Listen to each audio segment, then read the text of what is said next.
여러분 안녕하십니까? 2021년 5월 29일 오늘도 우리에게 주시는 하나님의 말씀 생명의 양식 함께 나누겠습니다. 출애굽기 23장 14절에서 33절까지 봉독합니다. 저는 19절까지만 봉독하겠습니다. 너는 매년 3번 내게 절기를 지킬지니라. 너는 무교복의 절기를 지키라. 내가 내게 명령한 대로 아비몰에 정한 때에 이래 동안 무교병을 먹을지니 이는 그 달에 내가 애굽에서 나왔음이라. 빈손으로 내 앞에 나오지 말지니라. 맥추절을 지키라. 이는 네가 수고하여 밭에 뿌린 것에 첫 열매를 거둠이니라. 수장절을 지키라. 이는 네가 수고하여 이룬 것을 연말에 밭에서부터 거두어 저장함이니라. 내 모든 남자는 매년 3번씩 주 여호와께 보일지니라. 너는 내 제물의 피를 유교봉과 함께 우리지 말며 내 절기 제물의 기름을 아침까지 남겨두지 말지니라. 내 토지에서 처음 거둔 열매의 가장 좋은 것을 가져다가 너의 하나님 여호와의 전에 드릴지니라. 너는 염소 새끼를 그 어미 젖으로 삼지 말지니라. 아멘. 오늘 주시는 말씀은 크게 4가지로 요약이 되겠습니다. 첫 번째로는요, 하나님께서 이스라엘과 이제 언약 체계를 맺으면서 이스라엘 국가 경영의 모토로서 3대 절기를 여기서 명령하십니다. 이 3대 절기를 통해서 이스라엘 국가 경영의 운영과 방법 모토로 삼으시려는 것이죠. 두 번째로는요, 3대 절기일 때마다 나와서 제사 드릴 때의 주의사항을 여기서 주고 있습니다. 세 번째는요, 이스라엘을 시내 산에서부터 가나안까지 이끌어 가실 여호와의 사자에 대해서 말씀하고 있고요. 마지막 4번째는요, 하나님께서 여호와의 사자를 앞세워서 이스라엘 가나안 땅에 들어가게 할 때에 한 번에 완전 정복을 하시는 것이 아니라 우선 원천 정복을 이룬 다음에 조금씩 완전 정복을 이루게 하시겠다는 말씀을 주고 있습니다. 크게 4가지 이렇게 구분이 되겠습니다. 첫 번째 말씀으로서 우리가 하나님께서 지금 모세를 통해 주시는 이스라엘 국가 경영의 3대 절기에 대해서 생각해 봅시다.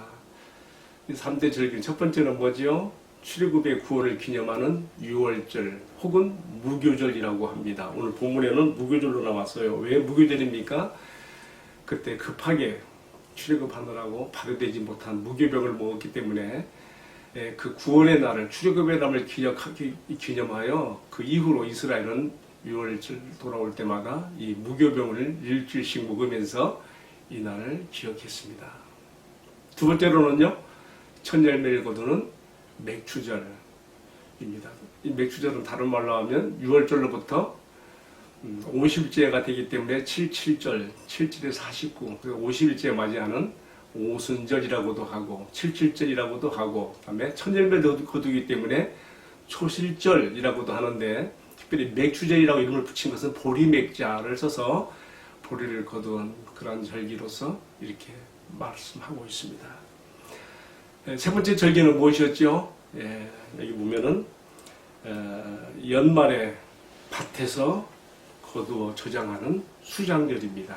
수장절도 다른 말로 또 어떻게 표현되죠? 초막절. 이때 밭에서 거둔, 연말에 밭에서 거둔 모든 것들을 수장하면서 하나님께서 그들을 구원하여 어떻게 이 복된 땅에 들어오게 하시고 이렇게 축복을 주셨는가를 회상하게 하는, 밖으로 나가 초막을 짓고 일주일 동안 거하면서 하나님의 은혜를 생각하는 초막절 또는 수장절, 이렇게 불려지기도 합니다. 다시 정리해 봅시다. 6월절, 맥추절, 그리고요 수장절. 저는 농경문화와 관련해서 이렇게 지금 맥추절 그리고 수장절이라고 했는데, 또 다른 표현도 있다 그랬죠. 맥추절은 77절, 오순절 또는 초실절, 그리고 수장절은 또요 초막절, 이렇게 표현되겠습니다. 여러분, 이 하나님께서 지금 시내사로로 모세를 불러서 하나님의 그 세세한 자기 백성을 다스리시는 율례들을 말씀하시는 가운데 왜 이렇게 국가 경영에 관계된 이런 3대 절기를 말씀하실까요? 생각해 보게 됩니다. 너희가 가나안 땅에 들어가거든 이렇게 3대 절기를 지키라는 것이거든요. 왜 그랬을까요? 이제 이스라엘이 가나안에 들어가게 되면 12지파가 전 지역에 흩어져 살게 됩니다. 만일 그들이 각각 자기 지파들이 속한 곳으로 가서 자기들 나름대로의 오늘날처럼 많은 교회들이 곳곳에 있는 것처럼 각 지파들이 흩어져 나간 곳에서 자기들의 처소에서 제사를 드리고 여호와 하나님에 대한 신앙을 이루고 간다면은 이게 서로 이질적인 것이 나타날 수가 있습니다. 변질될 수가 있고 잘못하다가는 거기서 우상숭배가 나올 수도 있는 것이죠. 하나님께서 어떻게 했습니까? 신명기 12장 5절 말씀 보게 되면 그래서 여호와 하나님께서 지정하신 곳으로서 예배 장소 한 곳을 명했습니다. 그곳으로 12지파가 다 모여오는 것이죠. 오늘 말씀에서는 내 모든 남자는 매년 3번씩이라고 했는데 여기서는 20세 이상으로 생각하게 됩니다만 후일에 보게 되면 여성들도 또 12세 이후에 성인식을 거친 소녀들도 올라오는 걸 볼 수가 있죠. 아무튼 하나님께서 이렇게 3대 절기를 명하신 배경을 보게 되면 이스라엘의 신앙이 변질되지 아니하고 12지파가 다 동일한 모세를 통해 전해주신 하나님에 대한 지식과 또 하나님에 대한 법도 율례 하나님을 섬기는 것이 모두 동일하게 변질되지 않고 동일하게 하는 것에 대한 의미가 이 속에 담겨 있습니다. 이런 목적을 가지고 이렇게 하시는 것이라고 봅니다. 그런데 오늘 저는 말씀에서 특별히 하나님께서 절기에 주의 백성들이 정한 장소에 나와서 절기를 지키는 것은 뭐라고 했는가 하면요. 그러니까 너희가 너희 얼굴을 나에게 보이는 것이라 그랬습니다. 17절에. 그리고 15절에서는요. 너희가 나올 때에 빈손으로 오지 말아라. 하나님께 드릴 제사의 제물이 있어야 되겠고 또 공동체 운영을 위해서 하나님께서 정하신 맥주절 수장절에 드려야 될 그런 11조도 있었습니다. 저는 특별히 여기서 내 모든 남자는 매년 3번씩 주 여호와께 보일지니라는 말씀에 저는 이렇게 좀 마음이 닿아집니다. 우리가 하나님께 예배로 나아가는 그 자리는 구약으로 말하면 제사고요. 오늘 우리로 말하면 예배죠. 그 자리가 하나님과 얼굴과 얼굴을 마주하여 대하게 되는 하나님께 얼굴을 보여드리는 눈도장을 찍는 그런 자리가 되는구나 생각해 보게 됩니다. 여러분 근데 지금 우리가 코로나 시국을 맞아서 비대면 예배, 온라인 예배를 드리게 되는데 여러분 비록 교회당에 가지 못하고 혹시 가정에서 모니터 앞에서 텔레비 앞에서 스마트폰 앞에서 예배를 드린다 할지라도 중요한 것은 뭡니까?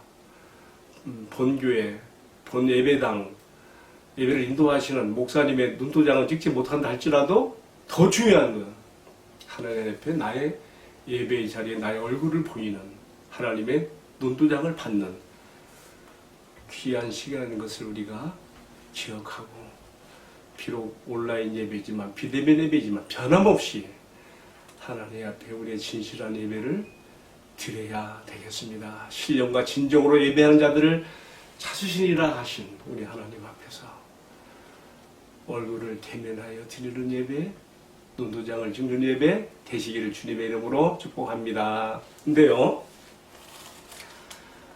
이렇게 하나님 앞에 얼굴을 베이는 이 절기 제사이면서 또 한 가지 우리가 이 3대 절기에서 또 배우는 중요한 구속사적인 교훈이 있습니다. 그 뭐냐면요, 예수님께서 오셔서 이 3대 절기를 다 완성하신 것입니다. 구약에 나타난 이 3대 절기가 결국은 신약으로 들어와서 예수님 안에서 다 완성이 되지요. 예를 들면요, 6월절은요 어떻게 완성이 됩니까? 요한복음 1장 29절에 뭐라고 나와 있어요? 보라, 세상 죄를 지우고 한 하나님의 어린 양이로다.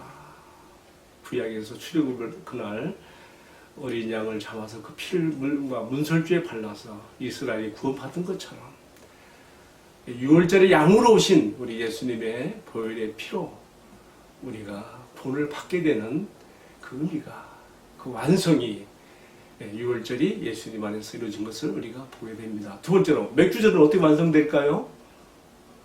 맥주절의 의미는 어디 있습니까? 첫 열매를 거두는 데 있어요. 첫 열매.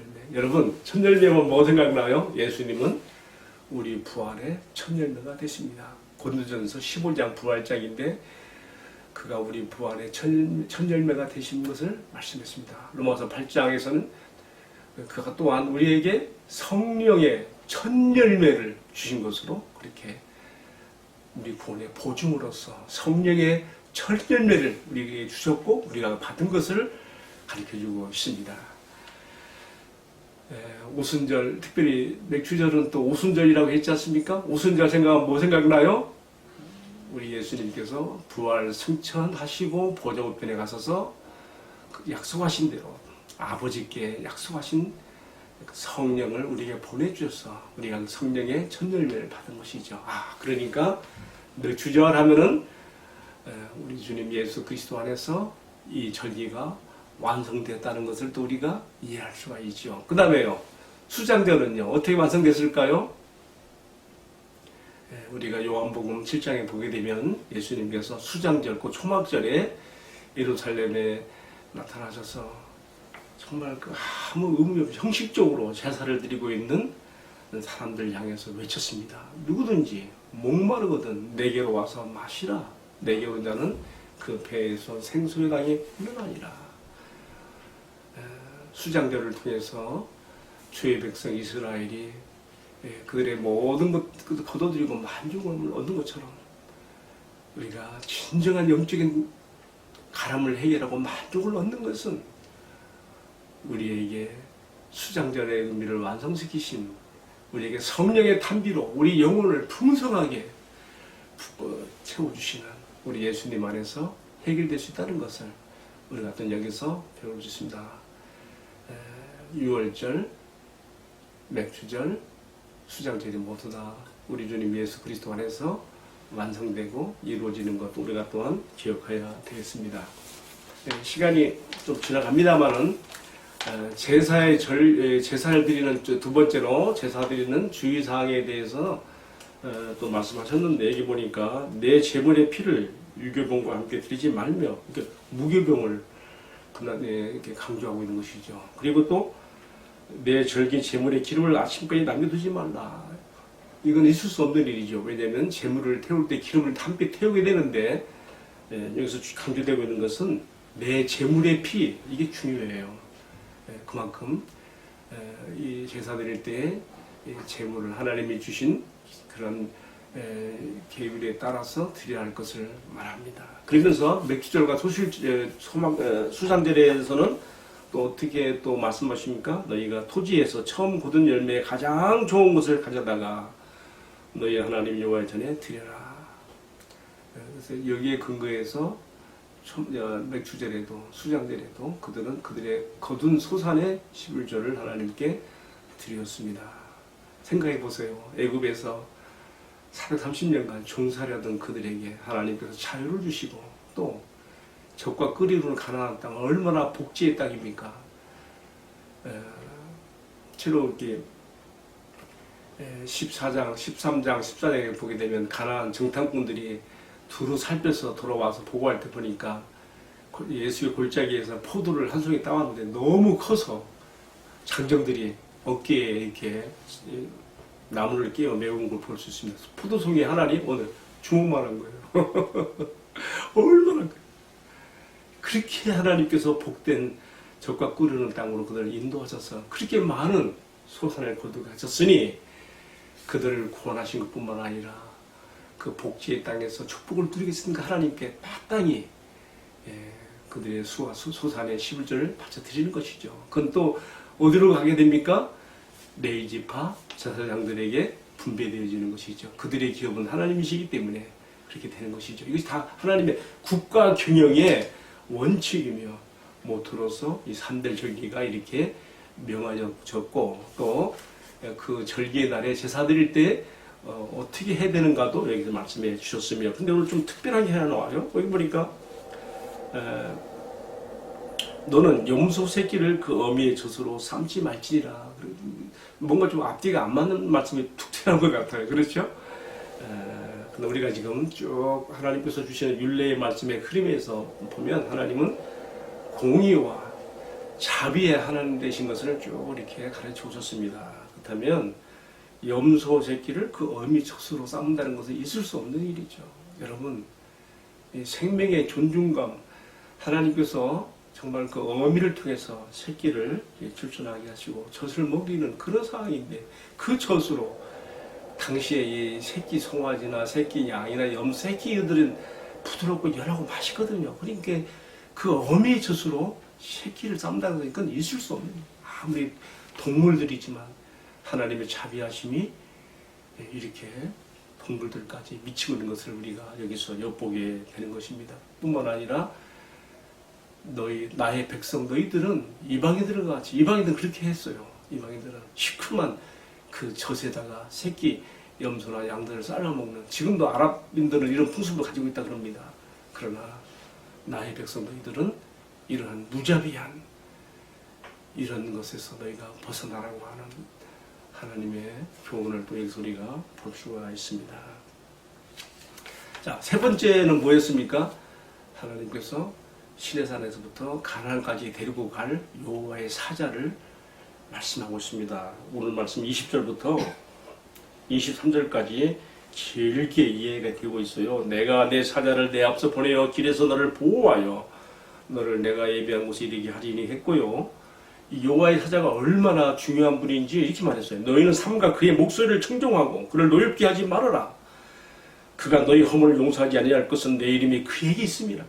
하나님께서 자신과 동등하게 여호와의 사자를 그렇게 지금 말씀하고 있습니다. 또 이렇게 얘기합니다. 네가 그의 목소리를 잘 청종하고 내 모든 말대로 행한다면은 내가 너의 원수에게 원수가 되어줄 것이고 내 대적에게 내가 대적이 되어서 어떻게 하겠습니까? 23절에 보니까 내 사자가 너희 앞서가서 너희들 그 가나안 그 이족들로부터 너희들을 다 승리하게 그들을 다 몰아내고 끊어버리고 승리하게 한다는 보장을 주고 있습니다. 저는 오늘 이 말씀 특별히 참 난해하게 좀 여겨져요. 이 여호와의 사자가 누구인가? 여러분도 그렇지 않습니까? 보통 사자, 여호와의 사자 그러면 천사로 생각할 수 있죠. 하나님의 필요 영물인 천사. 그러나 오늘 말씀에 나와 있는 여호와의 사자는 그런 것 같지 않습니다. 왜냐하면 하나님의 이름이 그 위에 있으며 그가 하나님의 권위와 영광을 동등하게 갖고 있는 분으로 표현하고 있고 그의 말을 듣지 않는 것, 하나님 말을 듣지 않는 것이고 여기 보니까 23절에 너희가 그의 목소리를 잘 청중해서 내 모든 말대로 행하며 너희가 가나안에 무사히 들어가게 될 것이라는 그런 약속도 하고 있습니다. 성경에는 여호와의 사자 그 말씀이 많이 나와요. 출애굽기 13장 21절에서 출애굽의 날에 이스라엘을 이끌어갔던 구름기둥과 불기둥이 있었는데 바로 여호와의 사자가 했다고 했는데 그가 곧 여호와 하나님이세요.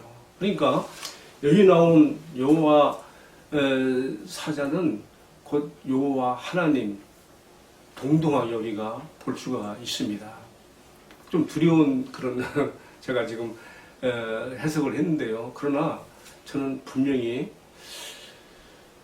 여호와 하나님과 동등되시면서 또 구별되는 분이죠. 왜냐하면 출애굽기 33장에 가게 되면요, 이스라엘이 금송아지 숭배로 하나님께서 크게 진노하시고 모세에게 말하기를 내가 내 사자를 앞세워 너희를 가게 하겠지만 나는 가지 않겠다 그랬단 말이에요. 그때 분명히 여호와의 그 사자 또 여호와 하나님 분명히 또 둘로 구분되시는 분이 그게 되어 나오고 있거든요. 저는 그래서 이 난해한 거 제가 이렇게 다루기가 좀 부담됩니다만 그러나 성경에 나오는 이 여호와의 사자를 잘 보게 되면요 저는 이렇게 결론을 내려요. 성자 하나님이신 예수님께서 신약에 오시기 전에 이미 구약에서부터 그의 백성들 가운데 나타나서 활동하셨다는 거예요. 여러분, 그러니까 이스라엘에 행진할 때 앞에서 이끌었던 구름기둥과 불기둥, 바로 여호와의 사자이신 곧 여호와 하나님이신 예수님이 이끄셨던 거죠. 그런 뿐만이 아니죠. 우리가 뒤에 쭉 보게 되면요, 다니엘의 친구들이 사자굴 속에 들어갔을 때에 느부갓네살 왕의 신상 숭배를 거절하고 사자굴에 들어갔을 때에 느부갓네살이 굴속을 들여다보니, 이 푸른 불속을 들여다보니까 네 번째 사람, 자기가 그 불에 던진 자들이 전혀 세 사람이었고, 네 번째 사람이 또 하나 있는데 보니까 신의 아들 같도다.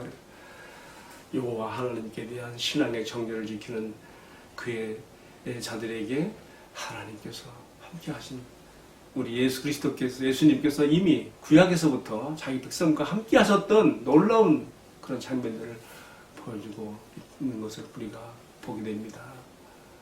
언제 그뿐입니까? 사사기에서는요, 삼손이 사사로 세워질 때 그 부모에게 나타난 여호와의 사자가, 그 부모가 막 물어보죠. 나중에 당신의 이름을 알리소서. 뭐라 했습니까?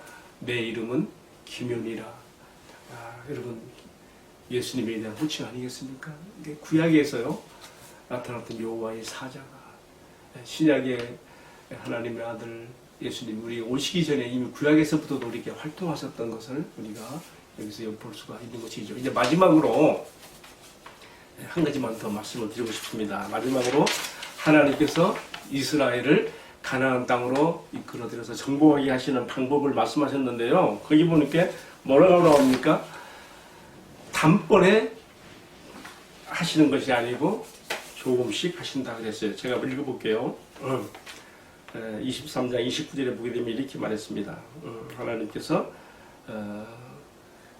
이스라엘을 가나안 땅으로 이끌어 들이시는데, 그러나 단번에 그렇게 정복하게 한다면 어떤 일이 벌어지는가? 29절, 그러나 그 땅이 황폐하게 되므로 들짐승이 번성하여 너희를 해할까 하여 1년 안에는 그들을 내 앞에서 쫓아내지 아니하고, 30절, 내가 번성하여 그 땅을 기업으로 오를 때까지는 내가 그들을 내 앞에서 조금씩 쫓아내리라. 이렇게 말씀했습니다. 나중에 여호수아가 이 말씀 그대로 하나님 백성 이스라엘 군대를 데리고 가나안 정복에 들어갔을 때 어떻게 했습니까? 오늘 말씀 그대로 되었어요. 산지에 보통 이 가나안 7족들의 본거지가 있었거든요. 그러니까 항상 여호수아는 베이스 캠프, 본거지를 정복해서 가나안족들이 다 골짜기로 막 숨어 들어가지 않습니까? 살아남은 자들은요, 하나님께서 말씀하신 대로 단박의 정복이 아니고 원천적인 정복을 하게 하신 다음에 조금씩. 왜 그랬다 했어요? 그 땅에 인구 숫자가 너무 적으면 들짐승이 번성하여 하나님의 백성 이스라엘을 해하게 될까봐 하나님께서 그렇게 하지 않으시고, 1년 안에는 그들을 다 쫓아내지 아니하시고, 너희 수요가 번성해서 기업을 얻기까지는 내가 조금씩 쫓아내리라. 이렇게 말씀하시는 것이죠. 우리가 이 말씀을 잘 적용해야 돼요. 우리는요, 내가 바라는 어떤 일들이 한 번에 단박에 이루어지기를 바라는 수가 있는데, 중요한 것은 나에게 이루어지는 일들이 나에게 진정한 복이 되려면은 내가 그것을 누릴 만한 수준이 돼야 되는 것이죠. 아직 하나님께 하나님께서 주신 그 복을 받아 누릴 만한 그릇은 되지 못하면서 단번에 이루어지기를 바랄 때 그것은 나의 욕심이 되는 것이며, 나의 선우사를 잘 아시고 이끄시는 하나님께 대한 불신도 될 수 있는 것입니다. 따라서 오늘 나의 형편과 처지가 어떠하든지 하나님께서 나를 이끌어 가실 때 나의 상황과 처지를 가장 잘 아셔서 조금씩 인도하신다는 것을 우리가 하나님의 인도하심의 원리로 받아들여야 되겠습니다. 예수님도 천국 성장의 원리를 말씀할 때 뭐라고 말씀하셨습니까? 밭에 뿌린 씨가 눈에 보기에는 잘하지 않는 것 같지만은 자고 깨는 사이에 잘한다 하심으로 조금씩 조금씩의 원리를 가르쳐 주셨습니다. 한 번에 단번에 되어지기를 바라는 나의 욕심을 내려놓고 나의 형편과 처지가 어떠하든지 여전히 나와 함께 하시며 나를 가장 잘 하시는 주님께서 지금 나에게 가장 알맞는 방법으로 나를 이끌어 가신다는 것을 신뢰하고 의지함으로 우리가 나아가야 할 것을 오늘 이스라엘의 가나안 정복과 관련해서 주시는 말씀과 같이 우리가 자신들에게 자신의 삶에 적용해야 되겠습니다. 기도하겠습니다. 주님, 예배 자리에 나갈 때마다 주님의 얼굴을 뵈러 나가는 시간임을 알아서 내 몸과 마음을 잘 단장하고 나가게 하옵소서. 우리에게 3대 절기의 완성자이신 예수님으로 인하여서 우리가 감사하고 기뻐하며 절기의 제사를 드린 이스라엘처럼 주님께 나아가게 하옵소서. 또한 주님께서 우리를 이 땅에 살아가실 때에 나에게 이루어져야 될 일들이 더디게 보이고 실망스러울 때가 많이 있지만은 단번에 이루어지기보다 나의 형편을 따라서 조금씩 인도해 가시는 주님을 기억하면서 낙심하지 않고 희망 중에 주님과 함께 나가는 저희들의 신앙과 삶이 되게 하여 주옵소서. 이 모든 말씀을 전개하신 우리 주님 예수 그리스도의 이름 받들어 기도 올리옵나이다. 아멘. 마쳤습니다. 감사합니다.